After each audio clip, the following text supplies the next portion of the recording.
Assalamualaikum. In this video, we will talk about some normal hypertensive disorder in pregnancy जो pre क्लैम्जिया वो हम next few videos में पढ़ेंगे। इसमें हम बस एक क्रॉनिक हाइपरटेंशन पढ़ेंगे एंड प्रेगनेंसी इंड्यूस हाइपरटेंशन पढ़ेंगे। First from 10 teachers then from Irfan. अब क्रॉनिक हाइपरटेंशन का ये मतलब है कि क्रॉनिक हाइपरटेंशन यानी बिफोर प्रेगनेंसी फीमेल को ऑलरेडी क्या कहते हैं हाइपरटेंशन थी, तो उसके तो वो हमको अब प्रेगनेंसी में भी मिल रही है। तो उसकी क्या क्या कॉजेज़ होती हैं क्रॉनिक हाइपरटेंशन की। जो सबसे कॉमन कॉज है दैट इज़ असेंशियल हाइपरटेंशन, कि वही पहली से फीमेल को हाइपरटेंशन थी। एंड उसके अलावा अलग से सारी ये कॉज दी हुई हैं कि idiopathic, essential vascular disorder, renal artery stenosis, coarctation of aorta, renal disease, polycystic disease, diabetic nephropathy, chronic glomerular nephritis, nephrotic nephrotic syndrome, collagen vascular disease, systemic sclerosis, SLE, rheumatoid, endocrine diseases, phaeochromocytoma, Conn syndrome, Cushing syndrome and diabetes mellitus. Most commonly जो हमारे पास renal causes होती हैं दे account for क्या कहते हैं 80% of your कहते हैं hypertensive causes. As we can also see ज़्यादातर रीनल कॉजेज लिखी हुई हैं यहाँ पे, जो which are the risk factors for क्या कहते हैं क्रॉनिक हाइपरटेंशन। एंड ये देखा गया कि अगर क्रॉनिक हाइपरटेंशन होगी बिफोर प्रेगनेंसी होगी तो it can lead the female to develop pre eclampsia, abruption, heart failure and intracerebral haemorrhage during her pregnancy. इन चीज़ों के रिस्क फैक्टर्स बढ़ जाते हैं। इन्वेस्टिगेशन हम कौन कौन सी कराते हैं? हम बेसिकली सीरम क्रेटिनिन करेंगे, इलेक्ट्रोलाइट्स करेंगे, यूरिन एनालिसिस कराएंगे, यूरिन में हम ब्लड चेक करेंगे, प्रोटीन चेक करेंगे, ग्लूकोज चेक करेंगे, protein quantification, renal ultrasound, auto antibody screenings and हम ईसीजी एंड एको कराएंगे। मैनेजमेंट किस तरह होती है? मैनेजमेंट यही कि ज़्यादातर अगर तो कोई माइल्ड सा केस हो कि जिसमें जो हाइपर वो हो जिसमें जो ब्लड प्रेशर हो वो लेस देन 150/100 है, तो उस केस में हम बस प्रेगनेंसी को केयरफुली मॉनिटर करते रहेंगे। And we also carefully monitor the pregnancy for any sign and symptoms of pre eclampsia और any sign and symptoms of foetal growth restriction by serial ultrasounds. Normally होता है कि फिजियोलॉजिकली प्रेगनेंसी में जो blood pressure होता है क्योंकि peripheral vascular resistance है वो डिक्रीज़ कर जाती है। एज अ रिजल्ट जो ब्लड प्रेशर होता है overall physiologically during the first half of pregnancy जो ब्लड प्रेशर होता है वो डिक्रीज़ कर जाता है। इसीलिए हम लोग क्या करते हैं, जो हमारी ड्रग्स आ जाते हैं like ACE inhibitors, angiotensin receptor blockers, atenolol, diuretics, they should be discontinued and they are also teratogenic. तो इन ड्रग्स को हम ज़्यादातर यूज़ नहीं करते। एंड अगर तो ऐसा हो कि सवेयर सी ज़रा हाइपरटेंशन हो कि मोर देन 150/100 आ रहा हो, तो जो हम ड्रग्स यूज़ करते हैं उसमें हम labetalol, nifedipine and methyl dopa use करते हैं, जिसमें से जो हम फर्स्ट लाइन यूज़ करते हैं, जो फर्स्ट हमारी चॉइस होती है वो आजकल लेबिटालॉल ही होती है। तो ये 3 ड्रग्स के नाम याद रख लेने। एंड हमारा जो टारगेट ब्लड प्रेशर होता है, target systolic blood pressure is less than 160 and target diastolic blood pressure is between 80 to 100। And अगर तो ऑल थिंग्स सारी नॉर्मल चल रही हो then we aim for delivery around 39 weeks of gestation.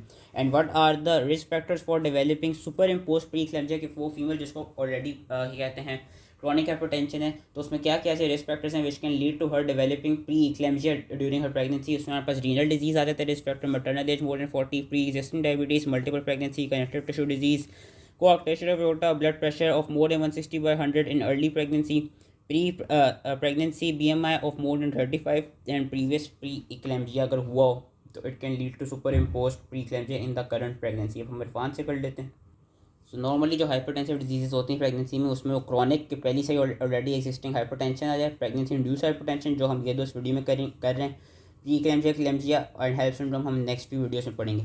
Chronic hypertension क्या है कि जो ब्लड प्रेशर है that is more than 140/90 before the start of pregnancy या before 28 weeks of gestation. Causes सारी वही जो हमने इतने बड़े टेबल में पढ़ी थी कि most common cause is essential hypertension 90% cases में देखा जाता है। उसके अलावा collagen vascular disease, coarctation of aorta, renal disease they also account for 80% of ये कहते हैं क्रॉनिक हाइपरटेंशन। उसमें glomerular nephritis, polycystic disease, diabetic nephropathy, renal artery stenosis, nephrotic nephrotic syndrome and endocrine disease में फेयोक्रोमोसाइटोमा, कॉन सिंड्रोम, हाइपोथायरॉयडिज्म, हाइपरथायरॉयडिज्म और Cushing syndrome.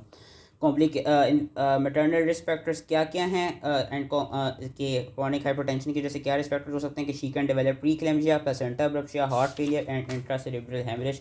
Fetal complications क्या क्या हो सकती हैं? Placental insufficiency, growth restriction, pre term delivery and increase morbidity and mortality. Investigation जो वही सारी वहाँ लिखी हुई थी कि serum creatinine, urea electrolyte, LFTs, 24-hour urinary protein creatinine clearance, renal scan, auto antibody screening, complement studies, ECG and echo. Management यही, अगर तो माइल्ड से हाइपरटेंशन है कि जो ब्लड प्रेशर है लेस देन 150/100 है, तो उसमें हम सीरियल ब्लड प्रेशर्स लेते रहेंगे एंड नॉर्मल यूरिन के प्रोटीन असेसमेंट करते रहेंगे।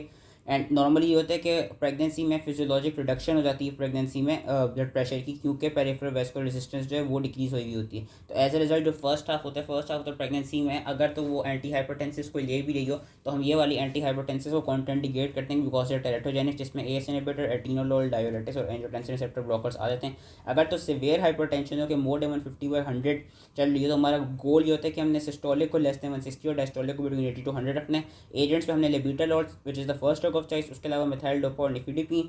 एंड मोड्स ऑफ डिलीवरी यही कि we await for spontaneously delivery, usually ये कहते हैं अटेम्प्ट वेजाइनल डिलीवरी या 39 वीक का जेस्टेशन। अगर तो ये हो कि बिफोर 34 वीक्स हमें लग रहा है कि डिलीवरी करानी पड़ेगी, तो उसके इसमें मदर को स्टेरॉइड्स देने होंगे एंड कंटिन्यूस फीटल मॉनिटरिंग करनी होगी। सुपर इम्पोज प्रीक्लैम्सिया का बताया हुआ है कि new onset proteinuria and organ dysfunction या both after 20 weeks of gestation in a women with chronic hypertension. Preeclampsia की अभी हम और डिटेल नेक्स्ट वीडियो में पढ़ लेंगे। रिस्क फैक्टर्स वही हैं जो हमारे लिखे हुए थे कि renal disease, maternal age more than 40, diabetes, connective tissue disease, coagulation of aorta and BP of more than 160/100 in early pregnancy.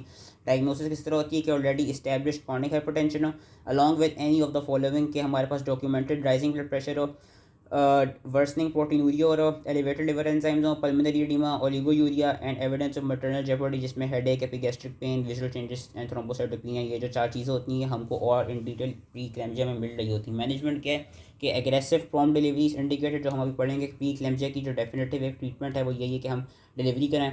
Administer IV magnesium sulphate to prevent convulsions. Diastolic blood pressure should be kept between 90 and 100 with IV hydrolizine or labetalol and attempt vaginal delivery with IV oxytocin infusion if mother and fetus are stable.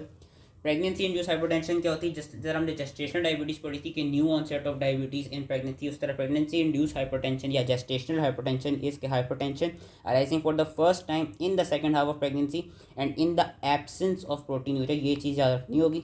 Second half में usually देखा जाता है कि after 20 weeks of gestation जो pregnancy जो है hypertension develop करती है pregnant female, that is gestational hypertension and it usually resolves by 12 weeks postpartum. अगर तो ये हो कि hypertension persist beyond 12 weeks then the diagnosis is revised to chronic hypertension.